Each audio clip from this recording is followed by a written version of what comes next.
दोस्तों नमस्कार। आज के वीडियो में हम आपको बताने जा रहे हैं दोस्तों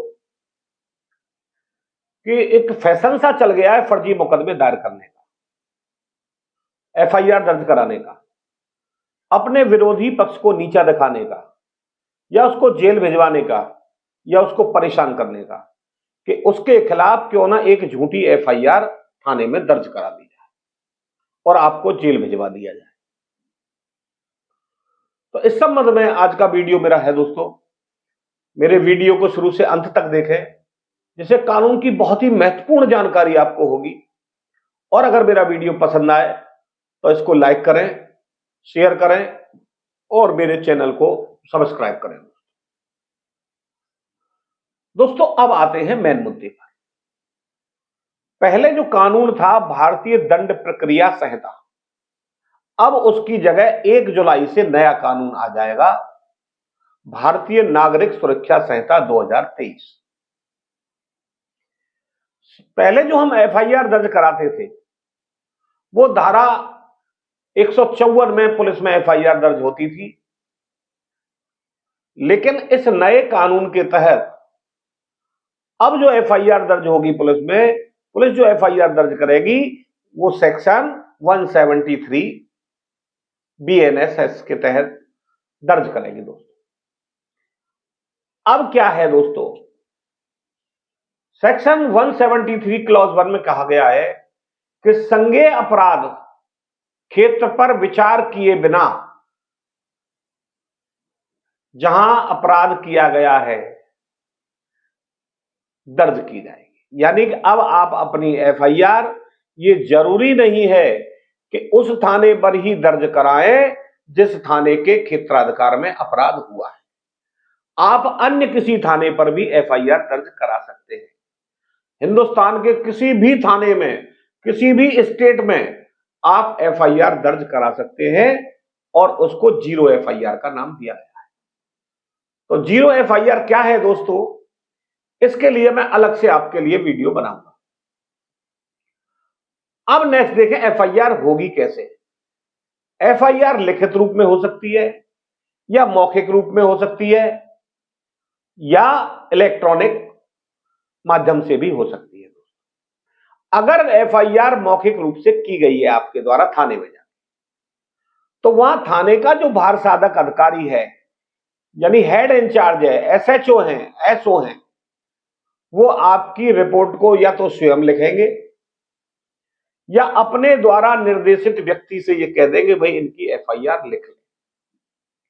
और जब वो एफआईआर लिख जाएगी उस पर आपके हस्ताक्षर करा लिए जाएंगे। दूसरा एक अन्य तरीका है, जो तीसरा है, वो इलेक्ट्रॉनिक माध्यम से। आप मोबाइल के माध्यम से कोई एफआईआर दर्ज करा रहे हो, या आप कंप्यूटर के माध्यम से करा रहे हो, ऑनलाइन करा रहे हो, मैसेज भेज के करा रहे हो, व्हाट्सएप से करा रहे हो, जैसे भी आप एफआईआर दर्ज करा रहे हो उसका सिस्टम थोड़ा अलग है। ये जो नया प्रोविजन अब इसमें जोड़ा गया है कि भाई एफआईआर के लिए अब आपको थाने पर जाने की जरूरत नहीं है, आप घर बैठे भी इलेक्ट्रॉनिक माध्यम से अपनी एफआईआर दर्ज करा सकते हैं। लेकिन उसके लिए यह आवश्यक है दोस्तों कि जब आपने इलेक्ट्रॉनिक माध्यम से एफआईआर दर्ज कराई है तो विद इन 3 डेज, 3 दिन के अंदर अंदर आपको थाने जाके उस एफआईआर पर अपने हस्ताक्षर करने होते हैं। जब आपके हस्ताक्षर हो जाएंगे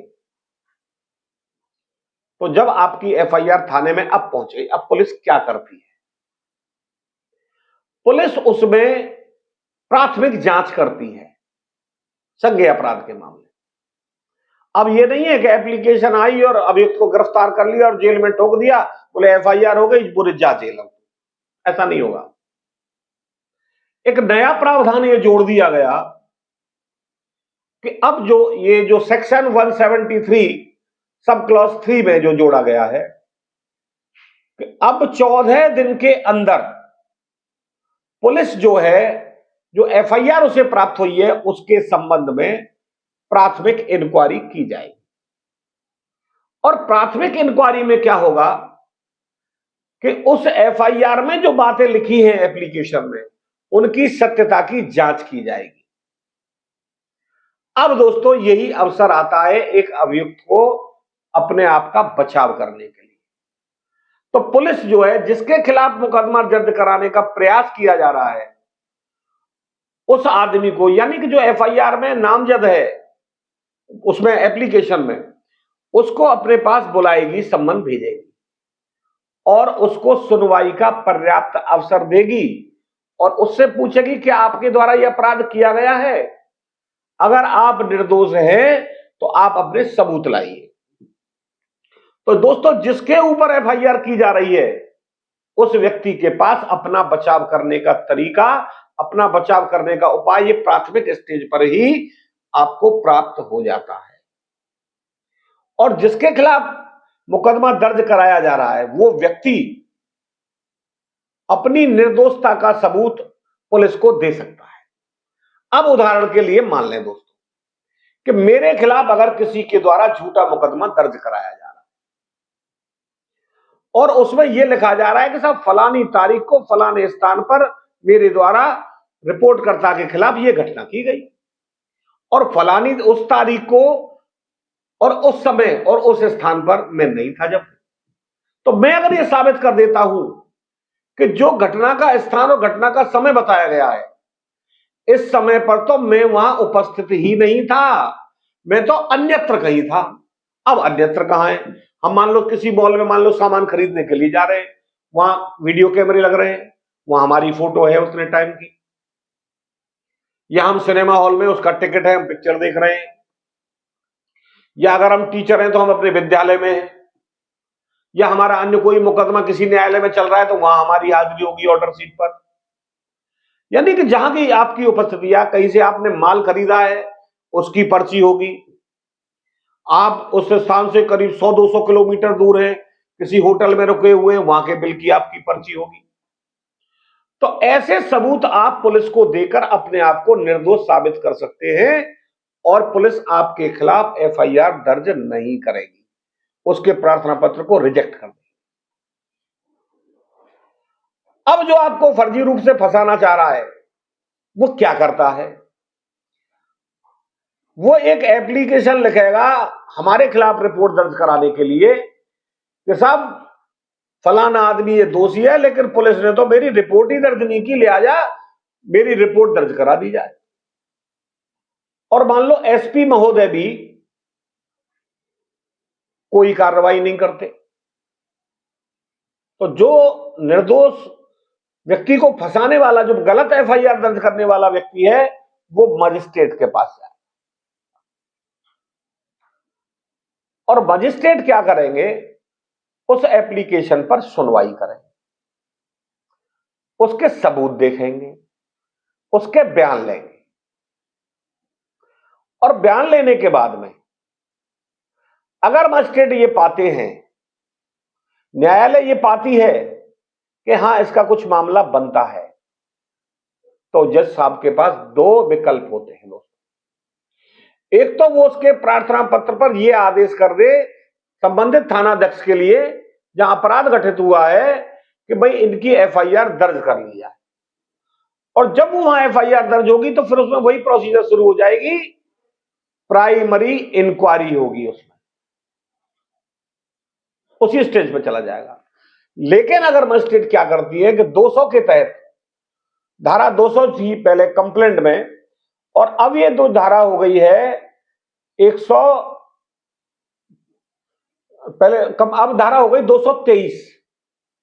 223 में क्या करती है कोर्ट कि पहले जो है एफआईआर जो कराने वाला, जो एप्लीकांट है, जिसने एप्लीकेशन दी है कंप्लेंट दर्ज करने के लिए, उसके बयान लेगी और बयान लेने के बाद में जिसको आपने एफआईआर उस एप्लीकेशन में उस पर जो आरोप लगाया है जिस व्यक्ति पर, उस व्यक्ति को न्यायालय सम्मन करेगी कि भैया आपके खिलाफ ये आरोप लगाए जा रहे हैं और रिपोर्ट ये कंप्लेंट दर्ज कराई जा रही है, लिहाजा आप अपना पक्ष रख दें, अगर आप निर्दोष हैं तो अपने सबूत ले आए जिससे कि मैं उनको देख सकूं और अपना आदेश कर सकूं।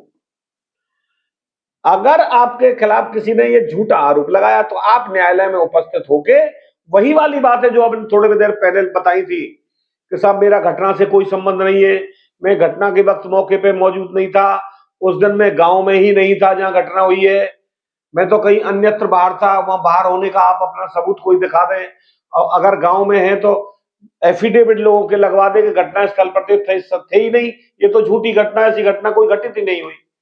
तो अगर आप मजिस्ट्रेट महोदय को संतुष्ट कर देते हैं, यहां आपको दूसरा चांस मिल जाता है अपने आप को बचाने का। अगर आप अपना निर्दोष साबित कर देते हैं और उसकी एप्लीकेशन में लिखे तथ्यों को झूठा साबित कर देते हैं, तो कोर्ट जो है कंप्लेंट को क्या कर देगी, खारिज कर देगी। अब आपको लंबा मुकदमा नहीं लड़ना पड़ेगा। अब एक चीज और आ गई है दोस्तों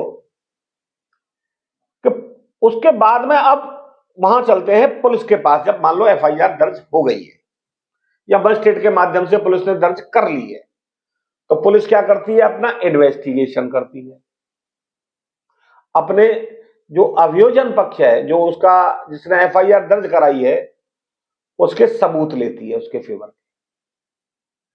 तो वहां भी आप पुलिस में इन्वेस्टिगेशन ऑफिसर से मिलकर उसके पास जाकर अपनी निर्दोषता का सबूत दे सकते हैं कि साहब ये पोजीशन है, ये तो झूठा आरोप लगा रहे हैं मेरे ऊपर। इन्वेस्टिगेशन के दौरान पहला स्टेज कहां गई, प्रिलिमिनरी इंक्वायरी में। लेकिन अगर वहां से भी निकल गया है मामला, तो आप इन्वेस्टिगेशन के दौरान भी पुलिस को बता सकते हैं, अपने साक्ष्य पेश कर सकते हैं, अपने आप को निर्दोष साबित होने का वो करते हैं, तो पुलिस क्या करेगी, आपका नाम उस मुकदमे से निकाल देगी। अब सपोज करें पुलिस आपका नाम नहीं निकालती है, तो पुलिस क्या करती है, चार्जशीट न्यायालय में भेज देगी। चार्जशीट के बाद में माननीय न्यायालय क्या करती है, उस मामले की जांच करती है, इंक्वायरी करती है, और इंक्वायरी में अगर ये पाती है कि आप दोषी हैं, तो कोर्ट क्या करेगी, चार्ज फ्रेम करेगी। तो उस दौरान आप अपने आप को उस मुकदमे में डिस्चार्ज करने की एप्लीकेशन लगा सकते हैं विद इन 60 डेज। 60 दिन के अंदर आप अपने वकील के माध्यम से कि साहब मुझ पर ये जो चार्ज लगाया जा रहा है वो बिल्कुल सही नहीं है और मैं इससे इनकार करता हूं और मैं निर्दोष हूं और ये मेरे पास सबूत है। अगर मजिस्ट्रेट महोदय आपकी बातों से सहमत हो जाते हैं और आपके द्वारा प्रस्तुत किए गए सबूतों से सहमत हो जाते हैं, तो आपको मुकदमे से डिस्चार्ज कर दिया जाएगा, आपको मुकदमा लंबा नहीं लड़ना पड़ेगा। तो यहां आपको 3 या 4 स्टेप अब ऐसे मिल गए कि जिसमें कि आपके ऊपर किसी के द्वारा झूठा आरोप लगा के कोई एफआईआर कराने का प्रयास किया जा रहा है या फिर करा दी गई है, तो आप अपना बचाव कर सकते हैं और लंबे मुकदमे से बच सकते हैं। यहां नए कानून में एक बहुत अच्छी चीज और आ गई है दोस्तों,